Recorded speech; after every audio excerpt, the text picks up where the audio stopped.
Olá, meu amigo, minha amiga, isso aqui outra vez, graças a Deus, para mais um conteúdo desse início de semana. Espero que você esteja bem e que você tenha uma semana rica de bênçãos e etc, e etc.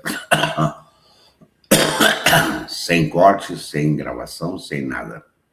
É assim mesmo. É uma gravação de transmissão. Muito bem. Então, seguindo, que Deus te abençoe e que te encha de bênçãos. Minha gente, lembra quando o Vorcaro foi preso pela primeira vez, que foi ali no presidente estadual, enfim, a gritaria que ele fez, e mentira daqui, mentira daqui, mentira daqui, e já fez ameaças, etc e tal. Bem, ele foi beneficiado por conta de uma juíza que lá atrás, um advogado que era do Vorcaro, livrou ela dos esquemas junto ao CCJ, a Conselho Nacional de Justiça.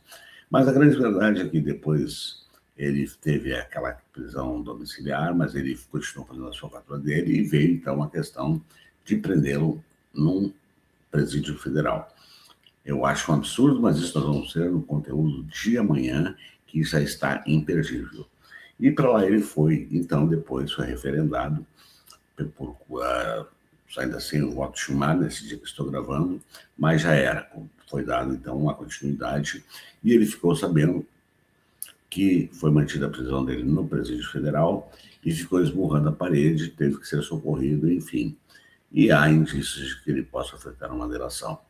Mas a grande verdade é que, de fato, um presídio federal tem uma estrutura de segurança máxima excepcional. E eu quero também deixar muito claro e destacar que esses 4 presídios federais que existem foram construídos no governo Lula e Dilma, e é justamente para criminosos de alta periculosidade. Inclusive, eu até tenho que verificar de novo, mas até um período atrás ainda tinham vagas nos presídios federais, inclusive os governos federais poderiam solicitar ao governo e transferir criminosos de alta periculosidade que estão nos presídios estaduais, do narcotráfico e outros crimes considerados hediondos, transferi-los. Mas eles não têm, parece que não têm nenhum interesse em ter essa cooperação e fazer com que a coisa funcione, e inclusive isso ajudaria a barrar a expansão do narcotráfico. E então, eu trouxe para vocês um conteúdo que foi feito pelo Metrópolis, do funcionamento do dia a dia, de como é que funciona o presídio federal. Por isso é muito importante que você assista a esse conteúdo, porque eu quero a sua opinião. O Vorcaro vai aguentar a pressão do que é um presídio federal? O Vorcaro, será que vai realmente agora ligeirinho querer abrir a boca? Pode antecipar, ele já trocou de advogado, inclusive ele trocou por um advogado que foi o advogado do Léo Pinheiro, que fez a delação premiada, e que com aquele esquema do Moro, o Léo Pinheiro depois veio ao público dizer que ele foi forçado a dizer aquelas questões, senão ele ficava preso. Nós estamos dentro de uma Lava Jato 2.0 e amanhã o conteúdo vai se aprofundar nesse sentido com a presença do André Mendonça e do seu assessor, e nós temos muito babado para discutir e ficar muito atentos. Portanto, eu peço a você que assista esse conteúdo, de como é que é o funcionamento, assiste o vídeo até o final, já dá o teu certinho para não esquecer, deixa o comentário e compartilha para todo mundo saber como é que funciona o presídio federal e se o Vorcaro vai ter realmente cacife para segurar essa onda. E um outro detalhe que antes que eu esqueça de dizer, acredite você se quiser, desde o início de toda essa confusão, quando começou esse papo, Vorcaro vai delatar, Vorcaro vai delatar, Vorcaro vai delatar. Esse cara não é o grande chefão, porque, segundo a nossa lei, só pode delatar quem está acima. Se ele está no topo, ele não pode delatar ninguém. Ele pode fazer um interrogatório e fazer as suas confissões, mas não leva a benefício nenhum. E agora já se sabe que o grande chefão, na verdade, é um tal de Lima. Eu agora já me esqueci o primeiro nome do cara, mas nós vamos nos debruçar sobre quem é essa figura, que esse assunto de todo esse esquema começou ainda lá com a CM Neto, mas isso é outra história. A verdade inconteste é que Vorcaro não era o chefão, era um laranjão e fanfarrão. Simples assim. Então, vamos ao conteúdo para não perder mais tempo e fica comigo depois para o meu comentário final. Bom, assiste tudo. Gente do céu, o troço é ninja. O bagulho pega pesado. Vamos assistir aí esse conteúdo. Vou botar em tela cheia, porque você sabe que eu já tenho meus problemas com a internet. Eu não quero que dê uma falhadinha nesse conteúdo. Vamos lá?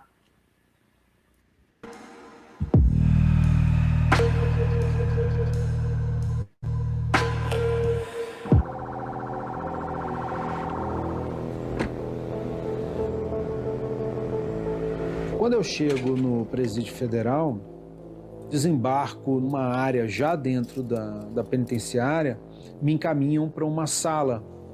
Faz parte do que eles chamam de inclusão, quando você está sendo preparado para ingressar no sistema. Então, mais uma vez, você tira toda a sua roupa, faz uma série de movimentos para que se tenha certeza que realmente você não porta algum tipo de faca, algum tipo de instrumento pérfuro cortante, que você não tem algum tipo de droga em alguma cavidade. A entrada no presídio, ela é muito rigorosa. Então, esse rigor, ele é estendido não só para as visitas e advogados, mas também para os policiais. Não é possível entrar com celular.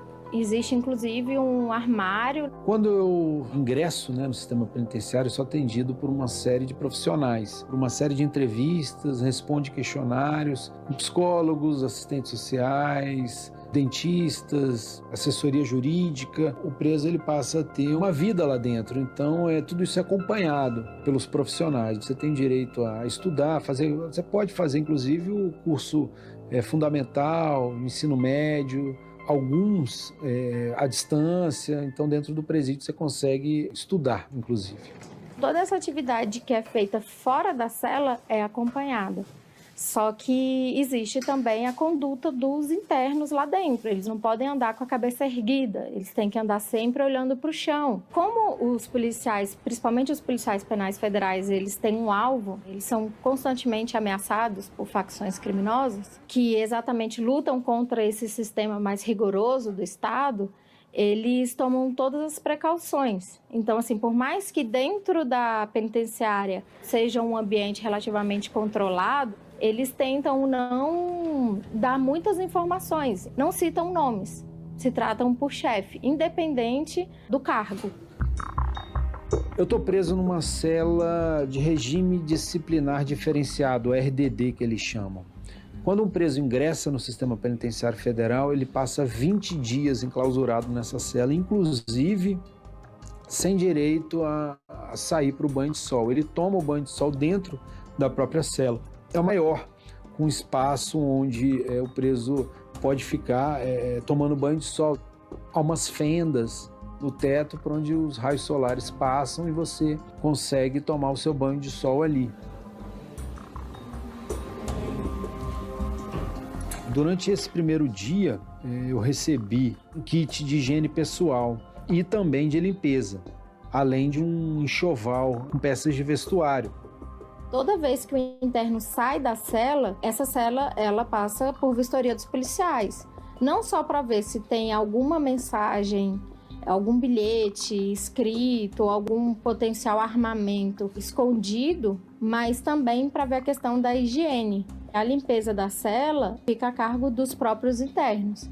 Algumas celas, principalmente para quem dá entrada na penitenciária, elas têm isolamento acústico. Porque já aconteceu de um detento que tem alto grau de comando dele dar entrada na penitenciária e começar a gritar da cela para que os outros soubessem que ele estava ali, que ele tinha chegado. A cama é de alvenaria, também de concreto presa à parede, e eles te dão aquele colchão dos mais simples, que vendem em supermercado, que vendem em lojas de departamento. Dá para dormir sem sentir muito incômodo. Logo ao lado é a parte, digamos, íntima da cela, um vaso sanitário de alvenaria, também de concreto, acoplado a uma pia triangular com água corrente que você pode usar a todo instante. Um pouco mais acima, um acionador da descarga. Da mesma forma, um buraco no teto, que é acionado também pelos policiais penais federais, que costumam avisar mais ou menos quando a água será ligada, e aí o preso tem entre 7 e 8 minutos no máximo para poder tomar o banho. A água não é fria, mas ela também não é quente. Os presos, eles não são monitorados dentro das celas, senão seria uma violação de intimidade e, juridicamente, o Sistema Penitenciário Federal não pode fazer esse tipo de monitoramento. Inclusive, a câmera que mostra a parte interna da cela do Carone, ela foi instalada a pedido do Metrópolis. Muitos detalhes ali foram pensados no dia a dia, por ver que um preso uma vez tentou passar um recado por baixo da cela, ou às vezes ver o que aconteceu em outros presídios, os presídios estaduais. São várias alterações que eles fizeram ao longo dos anos para que a chance de comunicação entre eles fosse praticamente zero, né? Quando o policial penal entra na ala, ele fala agente na ala. Quando o preso escuta essa frase, ele precisa se dirigir para o fundo da cela, ficar de costas. E aí ele dá a ordem, dá o comando, explica o motivo pelo qual ele está ali. Aí, dependendo, o preso reage a essas ordens. Como a porta é completamente fechada, eles acabam aguçando outros sentidos, como a audição e o olfato. Só do jeito que o policial abre o cadeado, eles sabem que é um policial que está entrando. A forma de andar. Mulher não é muito recomendado usar perfume, porque isso aguça. Então, eles começam a aperfeiçoar vários sentidos. Os procedimentos, eles são repetidos à risca e de forma muito rígida. Por exemplo, toda vez que o interno sai da cela, ele precisa tirar toda a roupa. E aí essa roupa é vistoriada ali pelos policiais, eles já saem algemados. Existe também a questão do não ter muita conversa. Se eles querem fazer algum pedido, alguma solicitação, até mesmo, minha pasta de dente acabou. Eles preenchem um requerimento, toda semana eles recebem 5 folhas, eles preenchem e pedem tudo via requerimento, para exatamente não ter tanta conversa entre interno e policial. Para você algumas orientações de como funciona mais ou menos as regras aqui na unidade, tá? Você pode ter em cela alguns materiais que a gente normalmente toca toda terça-feira, tá certo? Você pode ter em cela 5 cartas, 5 fotos da sua família, 5 requerimentos que a gente também recolhe às terças-feiras, 2 canetas, 5 envelopes e 5 folhas para mandar carta para seus familiares, ok? Vou te deixar uma folha de endereços que você pode ter na sua cela com o endereço da sua família. O preso federal ele não tem direito à TV, né? Ele não tem noção do que está acontecendo no Brasil e no mundo, né? Em termos de notícias factuais, ele não tem nenhum tipo de acesso, diferente dos presídios locais, onde praticamente cada cela tem uma televisão. A primeira refeição que eu consumi aqui no Presídio Federal era composta por arroz, feijão, empadão de frango, batata palha e de sobremesa um bolo de coco e uma maçã. A comida aparentemente diferente dos presídios estaduais, porque de certa forma é uma comida de qualidade. Ela vem quente, ela vem bem temperada, ela é honesta. Tudo que acontece envolvendo o interno é acompanhado de perto pelos policiais. Então, no banho de sol, eles dão uma volta no quadrado, né? E aí, só quando o policial fala que está liberado para o banho de sol, que eles começam a andar e fazer a atividade deles. Eu participo do banho de sol durante 2 horas. Esse pátio ele é controlado, monitorado 24 horas por um conjunto de câmeras. O policial ele acompanha de perto. Existe o policial ali atrás das grades, olhando, e também tem uma torre, uma espécie de cabine de comando, que eles observam também as câmeras, né? O banho de sol deles são em pequenos grupos. Aqui em Brasília, eles ficam no máximo em 3 ou 4. Né? Nem durante o banho de sol eles não podem fazer uma rodinha para poder conversar entre mais de 3 pessoas. O Carone, quando ele saiu para o banho de sol, ele ficou sentado, encostado na parede. E aí, por meio da câmera, a gente teve até que dar um zoom para ver se ele estava de olho fechado, se ele estava dormindo ou não. Ele ficou muito quieto. E os presos normais, eles andam o tempo todo, muitos correm. No quadrado mesmo. Ficam correndo em círculo. Toda quarta tem futebol, então se eles conseguem montar um time a depender do número de pessoas que tem na mesma ala, eles ainda conseguem jogar. É bem interessante pelo fato de que, naquele momento, o preso consegue ter até uma informação sobre esporte. Eles pregam algumas folhas nas grades do local do pátio onde tem um banho de sol, com a tabela atualizada do Campeonato Brasileiro, com o resultado das partidas das fases da Copa do Brasil. Acho que é um momento ali em que o preso tem um pouco de noção do que está acontecendo, pelo menos no futebol.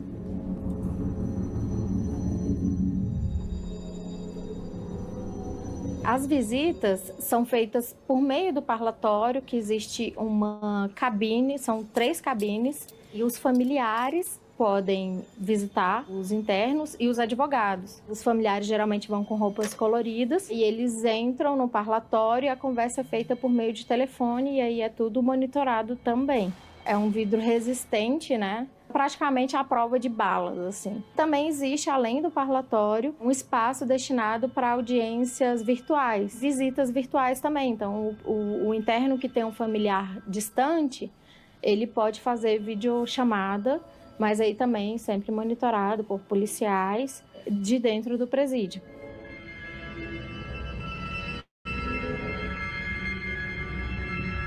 A noite no presídio é composto pelo jantar. Esse jantar ele chega... É difícil ter certeza, porque você perde um pouco a noção da hora dentro da cela, então você só tem noção que escureceu. O policial penal federal entra na cela, oferece o jantar, era arroz, feijão, uma carne assada, era macarrão, parafuso e uma banana de sobremesa. Eu consegui ler um livro, parte de um livro, do Drauzio Varela, inclusive. Pouco tempo depois, a luz se apaga. Eles controlam a luz dentro da cela, então depois que ela se apaga, você não enxerga mais nada, fica um breu. Dizem que o preso, quando ingressa no sistema penitenciário federal, ele tem dificuldade para dormir e o silêncio incomoda, você não escuta nada. Ao longe, você escuta às vezes um carro que passa na rodovia e mais nada. Só os passos dos agentes fazendo a ronda, ou alguns cadeados e ferrolhos abrindo, portas batendo, né, abrindo e fechando, é só o que você escuta.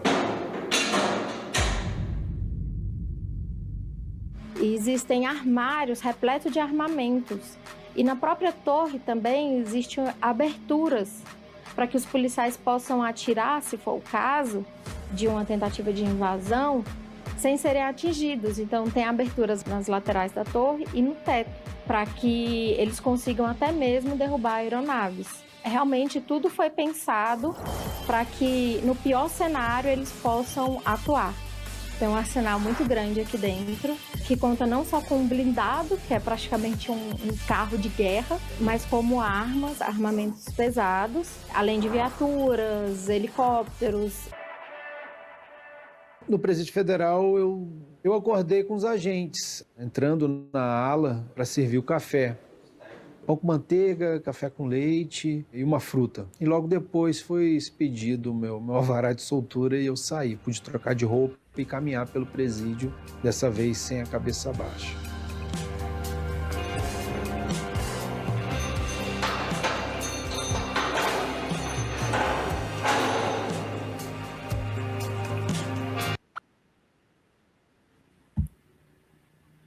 Aí está. Fantástico, né? Total segurança. Então a pergunta que fica para você responder no comentário é: Vorcaro vai suportar? Ou Vorcaro vai dar um jeito de se livrar disso e delatar? Mas essa questão de delação nós vamos ver no próximo conteúdo, inclusive sobre o senhor André Mendonça. E realmente quem manda por trás de todo esse processo, de todo esse esquema, cujo qual Vorcaro jamais foi o todo-poderoso chefão. Mais um laranjão, fanfarrão. Então, eu quero pedir para você, de novo, dar o seu certinho, o seu comentário e compartilhar esse vídeo.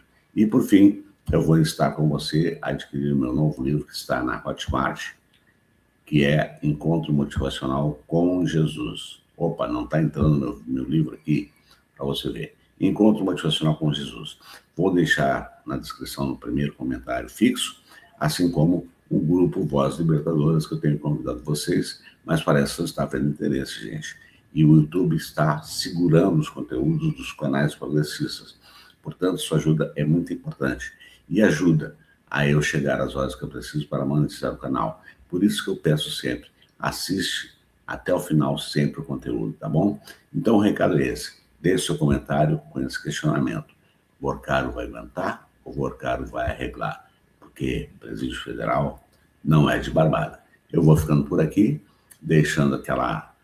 dizendo sempre que aqui é a Voz Libertadora, a verdade dói quem doer, e como eu sempre digo ao final de cada conteúdo, com a graça de Deus até o nosso próximo encontro, deixando aquela nossa logo maravilhosa, que é Rebentando Correntes, Libertando Vozes e buscando-as para o nosso campo progressista.